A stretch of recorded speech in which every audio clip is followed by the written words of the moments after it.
ആൾക്ക് നെഗറ്റീവ് ഉണ്ടായിരുന്നു. അത് ഈ ആക്സിഡൻറ്റോട് കൂടി എല്ലാം തീരണം, അപ്പോൾ നമുക്ക് അതനുസരിച്ച് വർക്കൗട്ട് ചെയ്യണമെന്ന് പറഞ്ഞു. അങ്ങനെയാണ് അവിടെ പോകുന്നതും. അവിടെ പോയി കാറിൽ നിന്ന് ഇറങ്ങി വരുന്നു. ഞാനുണ്ട് കൂടെ. ആ വീൽ ചെയറിൽ എൻ്റെ ആവശ്യമില്ല, പിടിച്ച് പോണേ. അത് ഞാൻ മീഡിയനെ വിളിച്ച് പറഞ്ഞിട്ടാണ് മീഡിയ വരുന്നത്. അഭിനയമായിരുന്നു. അത്രയ്ക്കും അത് ചെയ്തിട്ടുണ്ട് എന്ന് വെച്ച് കഴിഞ്ഞാൽ അത് ഞാൻ ഇതായിട്ട് പറയുന്നതല്ല. എനിക്ക് അതായത് ഞാനത് മൂടി വെച്ചിട്ട് കാര്യമില്ല, ആളുടെ സ്വഭാവം എല്ലാവരും അറിയണം. ഞാൻ ആളുടെ കൂടെ അത്രയ്ക്കും ഞാൻ നിന്നിട്ടുണ്ട്. അതായത് കാറിൽ നിന്ന് ഇറങ്ങണതൊക്കെ, അതായത് ഈ ക്യാമറ ടീമിനടക്കം ഞാൻ അറേഞ്ച് ചെയ്തതാണ് ചാനലിൽ. അല്ലെങ്കിൽ ഇപ്പോൾ ക്യാമറ വിളിക്കേണ്ട കാര്യമില്ല.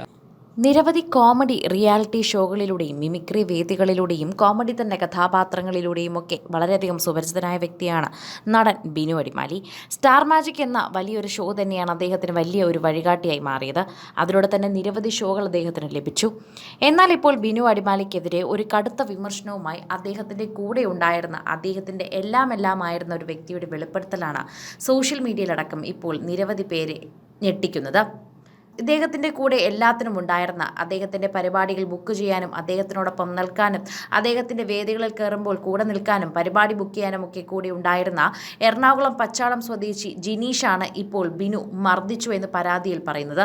അതോടൊപ്പം തന്നെ മരിച്ചുപോയ സുധിയുടെ വീട്ടിൽ അയാൾ എത്തിയത് മാധ്യമങ്ങളുടെ ആകർഷണത്തിന് വേണ്ടിയാണെന്നും സുധിയുടെ വീട്ടിൽ അങ്ങനെ കാല് വയ്യാതെ പോയാൽ മാത്രമേ തൻ്റെ ബാഡ് ഇമേജ് മാറിക്കിട്ടുള്ളൂ എന്നും പറഞ്ഞിരുന്നുവെന്നും അതുകൊണ്ട് നിങ്ങൾ തന്നെ മാധ്യമങ്ങളെ വിളിച്ച് പറയണമെന്നും ബിനു അടിമാലി ആവശ്യപ്പെട്ടിരുന്നുവെന്നാണ് ഇപ്പോൾ അദ്ദേഹം പറയുന്നത്.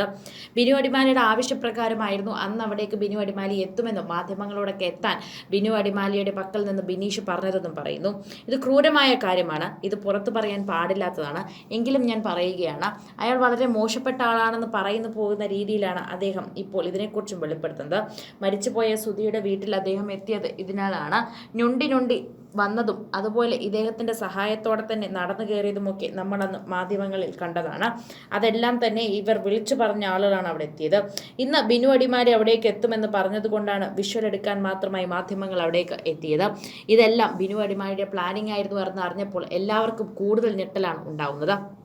ഹോസ്പിറ്റലിൽ ഞാനായിരുന്നു. പകല് ഡിസ്ചാർജ് ചെയ്ത് വീട്ടിൽ കൊണ്ടാക്കണവരെ ഞാനുണ്ടായിരുന്നു. അവളുടെ ഫാമിലി ഉണ്ടായിരുന്നു, വൈഫ് ഉണ്ടായിരുന്നു. പക്ഷെ ഫുൾ കാര്യങ്ങൾ ഞാനാണ് നോക്കിക്കൊണ്ടിരുന്നത് ഹോസ്പിറ്റലിൽ. അത് കഴിഞ്ഞിട്ട് പോലും പറയുന്നത് ശരിയല്ല. ഇപ്പം ഞാനത് ഇങ്ങനെ എൻ്റെ ഏറ്റവും വലിയ ഇത് എന്ന് വെച്ച് കഴിഞ്ഞാൽ ഇപ്പോൾ ക്യാമറ തല്ലി പൊളിച്ച സംഭവമാണ്. ഇപ്പോൾ എനിക്ക് ആളത് മേടിച്ച് തരാം എന്ന് പോലും വാക്ക് പറഞ്ഞിട്ടില്ല. അപ്പം ഞാൻ ഇത് മറച്ചിട്ട് കാര്യമില്ല. ആ ചേട്ടനെ സുധിച്ചേട്ടനെ ഭാരണമുള്ള ആൾ മാർക്കറ്റിംഗ് ആക്കി വെച്ചേക്കായിരുന്നു.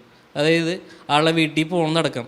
കൂടുതൽ സിനിമ, സീരിയൽ, ചാനൽ വാർത്തകൾക്കും നിങ്ങളുടെ പ്രിയപ്പെട്ട താരങ്ങളുടെ എക്സ്ക്ലൂസീവ് അഭിമുഖങ്ങൾക്കുമായി സബ്സ്ക്രൈബ് ചെയ്യാൻ മറക്കല്ലേ.